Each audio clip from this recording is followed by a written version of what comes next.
Welcome, ladies. I'm super excited to be with you today on this beautiful Monday. So, welcome to Create a $1,000,000 Year with real women and real conversations, hosted by me, Becky LaFave, where I empower you to grow your personal brand, influence, and your business. Each week, we are talking about topics around women entrepreneurs in the online space, the business space, where we talk about different topics. And today's topic that we're talking about is taking action on the next chapter despite the fear. And I know there's a lot of women out there today going through this. So I'm super excited to introduce to you Gale Blount. Gale, welcome. Hi, Becky. It's so great to be here today. I'm super excited for you to be on here and share with our beautiful women today. A lot of things. And what was funny is Gail actually used to live here in Arizona. And so we know a little bit about, living in this world and being somewhat in the same mantra of, you in the beauty space as it was jewelry, right? At the time? It was, no, I actually had a lifestyle store. But my background has been in retail from the time I was 6. So that's a whole nother journey. And oh gosh, almost 20 years ago now, I had a boutique in Scottsdale. So that was one of my lifelong dreams of opening and having this lifestyle boutique that catered to women. So yeah, but a little bit, yeah. Gail, there's something going on with the broadcast. I'm not sure the sound on your end is really crackling. Okay. Oh, I'm back. Yeah, it's really crackling. I don't know what's happening. I don't know if it's the speaker or what. Mm-hmm. It's echoing. I don't know if you have a way to grab some earbuds really quick and we can. They're actually in. So let's maybe take them out because maybe that's something's interfering with because it's really bad. Is that better? Perfect. Okay. Yes. Okay. All right. Fantastic. Well, Gail is all about working with burnout coaches and mentoring for women. She left the corporate world in 2001 to pursue her new path and connect and reset. Now she's helping other women overcome exhaustion. Hello, how many women out there? And say no more to the hustle, right? We live in a hustle culture, and women, we are over it, and we are unlocking. She's helping you unlock your unique purpose in life. I love that. So today, the topic that we're going to talk about is really the next chapter and not living in fear of it. And, I can resonate a lot with this because just like you said earlier, that was your past life. You have created a whole new thing for yourself. And being in that I did the same thing, being in hair for 32 years, owning my own business and moving into the coaching space. So there's so many women out there. It's like, it's not over. You get to reinvent yourself is what you're saying today. Is that correct, Gail?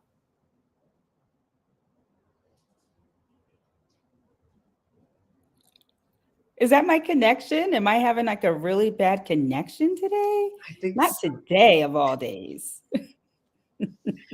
Can you hear me? I can hear you. Okay, perfect. So let's go into just asking you questions. And so please share your personal story that you experienced around fear, taking action in the new chapter of your own life. Have you had experience? Is that why you wanted to bring up this topic today? So let me go back a little bit. It was actually 2021. I lived in the Bay Area at the time. I had been in the retail industry at the age of 6, I said, I am going to be in retail. I'm going to be a designer. I'm going to own my own store. And so in 2021, I made the decision to start new. We were coming out of the shelter in place.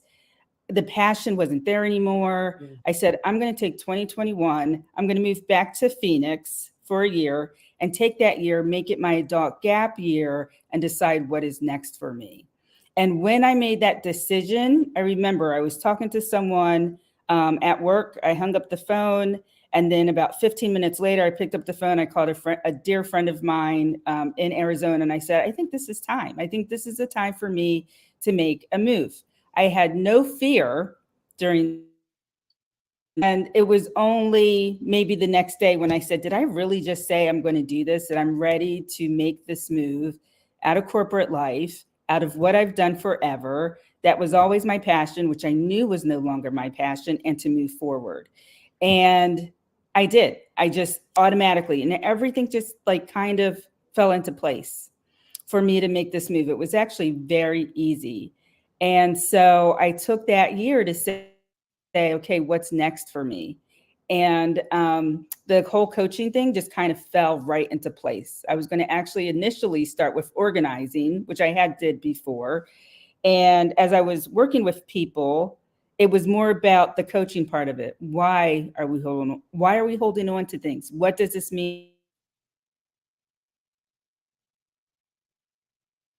Because there's beauty in the chaos, and helping women not only get out of burnout, overwhelm, exhaustion, but at the end of that, okay, what's next for you? Because maybe what you've been doing is no longer working for you.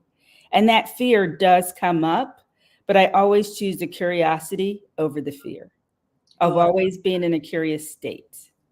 I love that. And I love what you said earlier, because I think a lot of women stay in this frozen area. It's like, no, you made a decision and you just went with it. And I think that's a lot of women sit in that, right?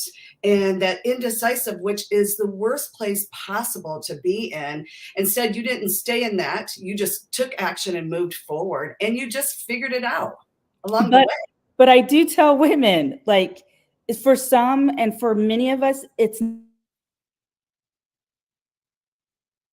was time for me to move on, but I just kind of stayed where I was because it was so safe for me.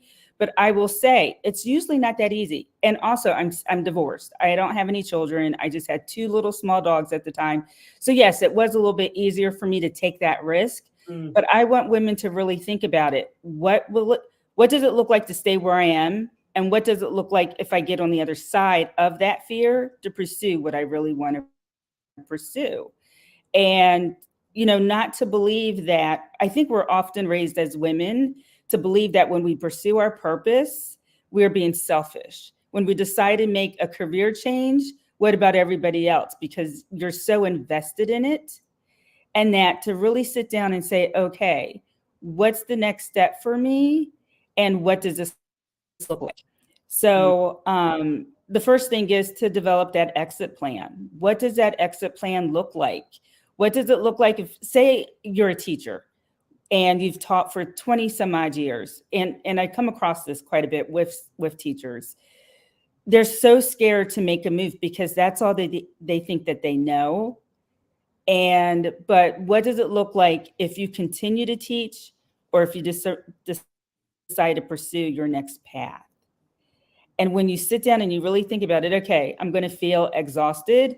I know I like the children, but maybe I don't like the politics, or I like teaching, but I don't like. So where can you take those skills and do something else in your life? And especially if you want to pursue a coaching career or to do something else, like as part of your next chapter. Yeah, not too long ago, Gail, this is like speaking life into me right now. It's like not too long ago, I went through the same thing, 32 years of doing hair. It's like, okay, the pros and cons, like build them up. And just, I went through the same thing you did. So, ladies, listen when she says you really need to build that piece, because that will help you get to the next level that you want to get to. So, I love that you shared that. So, how can somebody differentiate between fear that's serving as a warning sign versus fear holding them back to take action? So the fear of the warning sign, like I said, for me, yeah, it may have seemed like I made that decision in one day. I would kind of look at that, like the fear. So the fear that I had the next day was, is this true fear because I should not be doing this? Or is this fear because I truly do know this is the step I should be taking? If I hadn't really thought about it, let's see, probably about 5 years, the last 5 years of my career in retail and corporate retail, those last 5 years, I knew I should have been gone. And I have thought about it and thought, well, maybe not quite that long, but I thought about it. And that first thought I had that morning, like, okay, I'm ready to quit, I'm out. That's a different type of fear. Um, and when, especially like when a woman's in burnout, and she gets out of burnout, or she's in burnout and she's thinking about what's next, that's usually 2 years in that what's next. So that's a different type of fear than, okay, I'm making this snap decision today. Yeah. So you kind of have to trust yourself and say, you know what? This is a good, happy fear of me anticipating what's coming next. Yeah. I love that because, I used to think like all anxiety was bad, right? Nobody ever taught me that there's good anxiety. So there could be good anxiety that you're excited about the next thing, but you interpret it as maybe anxiety of fear, like you're doing the wrong thing, instead of reverse rolling, just like you said. Really look at what it is behind that. It could be the excitement of the new thing that you're approaching. So Mm-hmm. that's perfect. So in your opinion, what role do things like goal setting, planning, accountability play into taking action in the next chapter, which we did talk a little bit about, but can you dive in a little bit more? I think absolutely, what the planning and the goal setting. So first, like, what's your exit plan? You've thought about it. You're ready to move on to your next chapter. What's your exit plan? How many months does that include? Or is that a year? I'm going to do X. I'm starting this plan today. So in 2024, I am ready for what that looks like. Count it down. And then also think about in that plan, how does it feel? And where do you want to be in 3, 6, 12 months? And when you get to say, okay, I'm going to start the new chapter on, say, March 13th, 2024, what does that look like? And actually even plan out what that ideal day looks like for you. Mm. Yeah, I love Yeah. that because visualizing that can get you more excited, right? And keep you Mhm. moving towards that dream that you have to exit Exactly. out of what you currently don't really care for anymore. So that's such a great plan to have that vision in front of you. So my next question would be, how important is it to have a support system, a mentor when taking action into this new chapter of your life? Important to have that support system, whether it's a good friend that's not going to like always put their opinion into things, or but maybe they're there for you to bounce, ideas off of, a mentor, or a coach. And a coach is a great idea to have them help you get through each stage. And you want someone that's going to actually have some accountability, that's going to hold you to accountability of, okay, this is what you said your goal is. What steps are you doing? Are you taking to get you there? Yeah, Yeah. because we do have thousands and thousands of thoughts, and what is it, like 75% is default is negative. So if you don't have that coach, that mentor, that good friend that say, hey, keep going, move forward, you might really shut your own self down, your own dreams. So it's like you got to keep that mindset. You got to manage your mind, right? You got to, and sometimes it takes somebody helping you to manage that mind to keep you moving forward. I love that. Okay, so number 5, what advice would you give somebody who knows what they really want, but they're struggling to take that first step? And they're really just like, oh, I really want this, but I can't move forward. Like, I feel stalled. I feel like it's closing in on me, and like I'm getting older and all of the things. They just feel like they're being attacked inside. What would just be one first step to take instead of feeling like this whole thing is really big, right? What would be the one step they would take? Think of yourself as having a kindergartner mindset. You're back in kindergarten, and that you're kind of starting over. You're going to be very easy on yourself. So when you speak to yourself, be kind, you're going to have some doubt come in there. That's normal. But when that's normal. And when you don't take action, that's how do you get to the other side of what you ultimately want? Yeah. and that everybody has this. You know, I think about this a lot, especially when like trying to post on Instagram and, you know, all the anxiety that sometimes comes around it. Everyone started from somewhere, right? So that's going back to kindergarten. So just Yeah. think of yourself like you're starting something new. You're back in kindergarten. How would you talk to that little child that's in kindergarten? Kindergarten. So be kind and compassionate to yourself when these fears and these doubts come in, and just say, you know what, that's normal. It's part of the normal process. I'm going to sit down. I'm going to take a couple of breaths. I'm going to write it out, or I'm going to talk to that friend and say, you know, can I talk to you about something without you trying to end this? It's okay. Just take that deep breath and you just keep moving forward. Oh, that's so good because, especially my audience, I don't know about your audience, but we are, not in our 20s anymore, and we're starting like a whole new career off.